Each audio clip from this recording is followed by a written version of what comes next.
So the Supreme Court just issued a 6-3 opinion authored by Justice Thomas in the New York State Rifle and Pistol Association v. Bruen concealed carry case.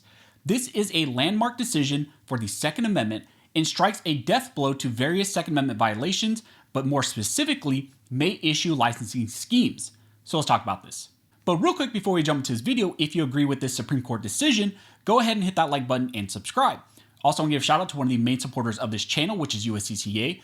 Through your membership, you get training, education, and self-defense liability protection. So if you carry a firearm, or maybe you now will carry a firearm because it's a decision, I highly recommend you take a look into USCCA, and I'll leave a link to them down the details section. So like I said in the intro, the Supreme Court just issued a landmark 6-3 decision today in the New York State Rifle and Pistol Association v. Bruen concealed carry case. This is a case we've been waiting for a really long time, and now we got a Justice Thomas decision which struck down New York's May issue scheme, but went even further than that. And if you saw my video this morning, you know that this decision means so much more than just for May issue licensing schemes and getting rid of those. What Justice Thomas also did in this opinion is he established text, history, and tradition as the entire constitutional analysis when it comes to dealing with the Second Amendment. So this was a huge win. I cannot emphasize that enough. So now I want to break down in a few different sections what actually happened in this decision, what he said, and relay some of the importance of this opinion to you all. So first, let's talk about the standard of review that the Supreme Court affirms in this decision. This is important not just for this case, but other Second Amendment cases as well. This standard of review also directly results in the rejection of the New York May issue scheme and their proper cause standard.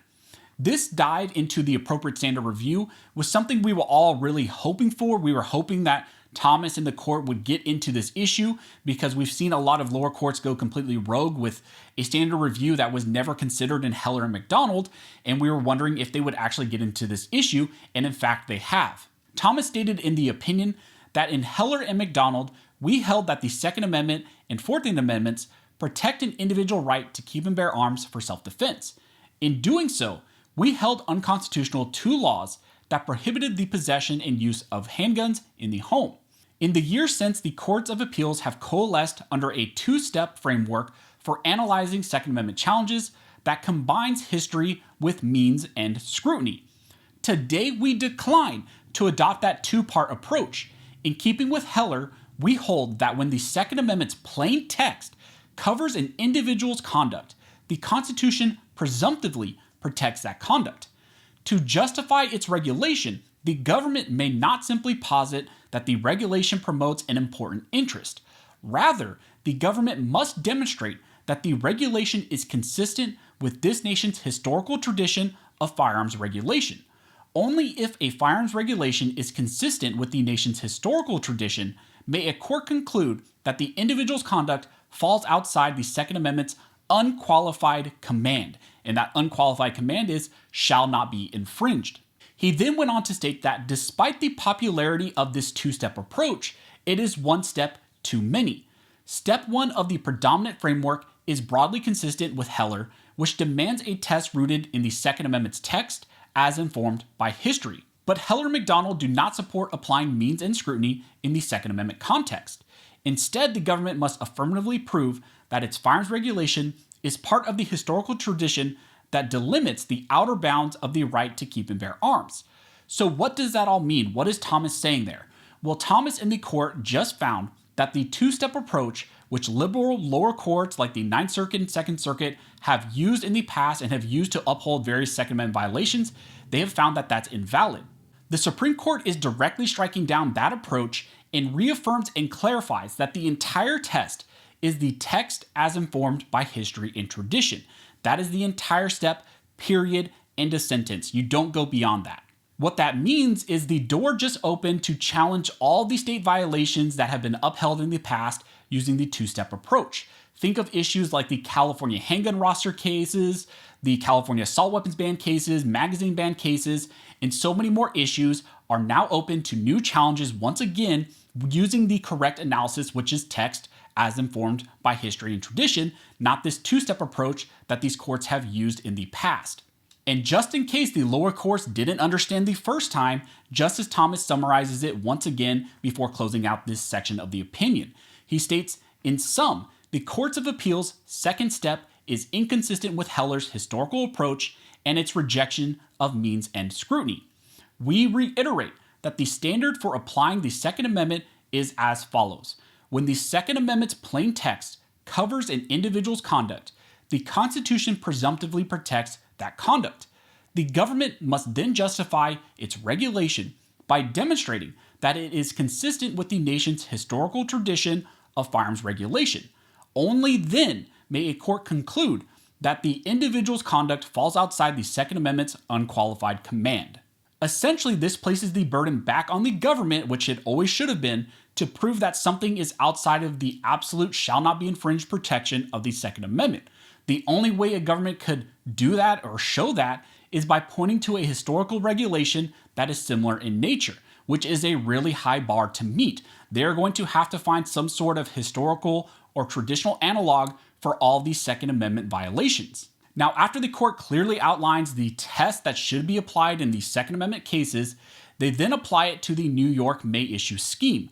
And after applying the test to the May issue scheme in New York, the Supreme Court found that the licensing scheme is unconstitutional. In the decision, the court held that New York's proper cause requirement violates the 14th Amendment by preventing law-abiding citizens with ordinary self-defense needs from exercising their Second Amendment right to keep and bear arms in public for self-defense. So how does Thomas reach that determination?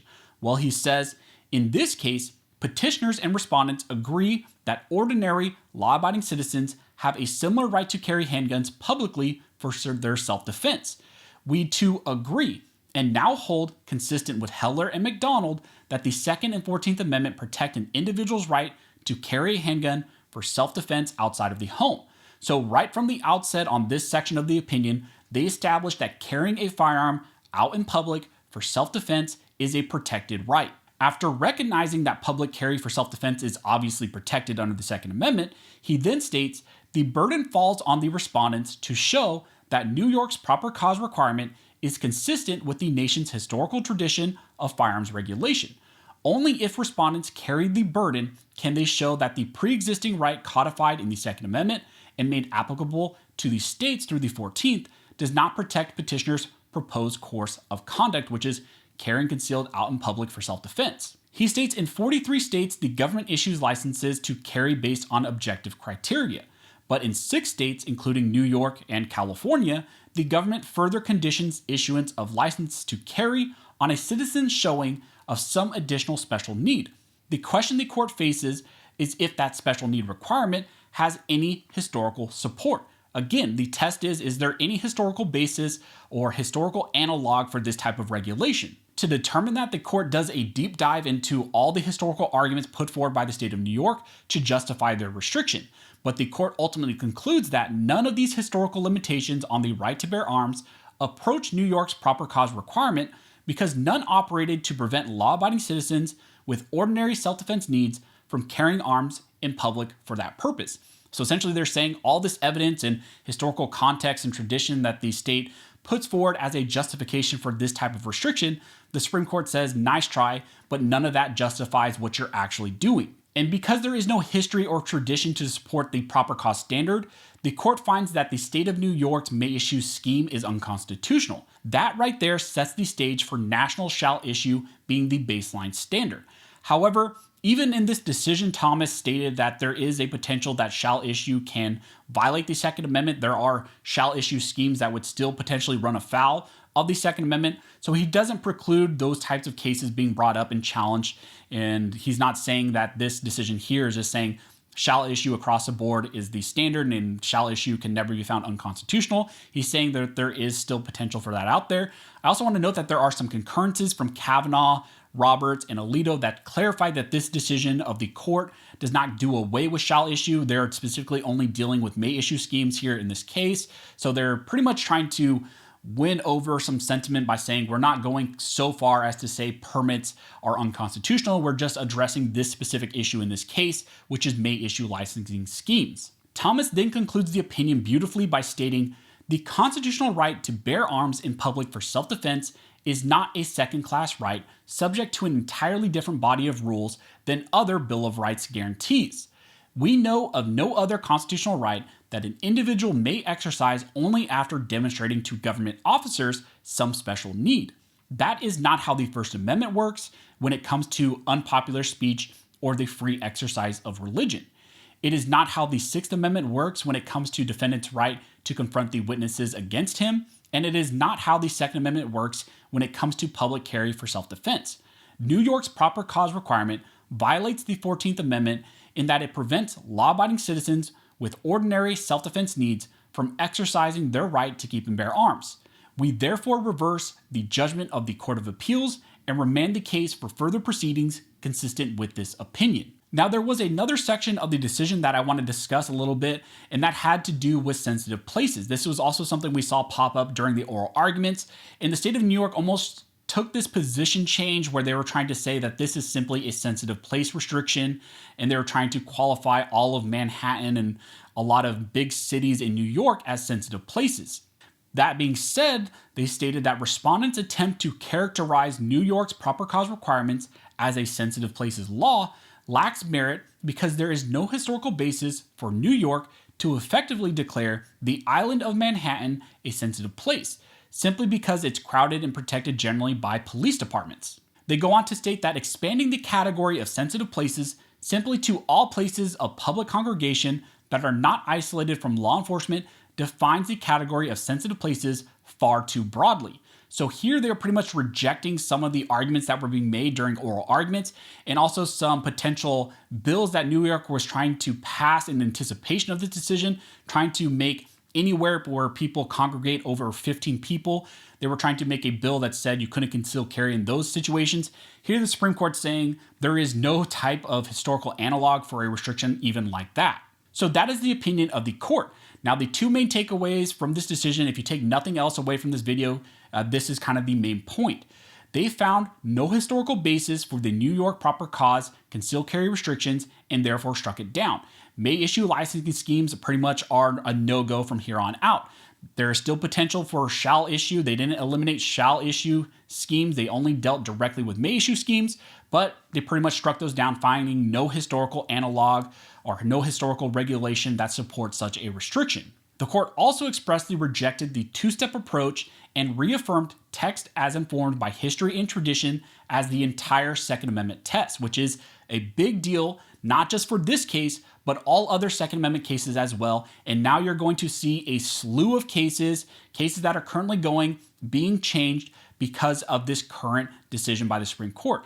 So I can't emphasize how big of a win this is. I know if you guys watched my initial breakdown, you guys saw I was pretty much smiling ear to ear because this was an amazing decision. This was something really fun to read. This was a huge win, and this is something we've been waiting for a really long time. And it's going to go a long way to correct not just this specific issue, but other Second Amendment violations as well in other states that employ various Second Amendment restrictions, like in the state of California. And that's going to be a whole different video where I'm going to break down the impacts that this will have on other states and other cases. So stay tuned for that one as well. But on Justice Thomas's own birthday, he gave us a huge gift, and I cannot thank him enough. So if you guys have any questions, go ahead and comment down below, and I'll try to answer the best of my ability. Also, if you like this video and like support the channel, one of the best ways to do that is to like, comment, and subscribe. All those things help to fuel the algorithm or fuel Al Gore's rhythm. It adds fuel to his jet, and it signals to YouTube that you guys see value in these videos and in this type of 2A news. Again, I want to thank everybody who likes, comments, subscribes, who hits the notification bell, who shares this video. You guys are directly impacting these videos, impacting this channel, and helping me to reach and educate more people than I could ever do on my own. So again, thank you so much for all of your support. And if you know of anyone who would be maybe interested in a video like this breaking down the decision, I please ask you guys to share this around because this is big information, this is big news, and anyone who's a gun owner who supports the Second Amendment needs to know about this. So as always, thank you all for watching. Don't forget to like and subscribe, and never forget this nation was built by armed scholars, and this nation will be maintained by armed scholars.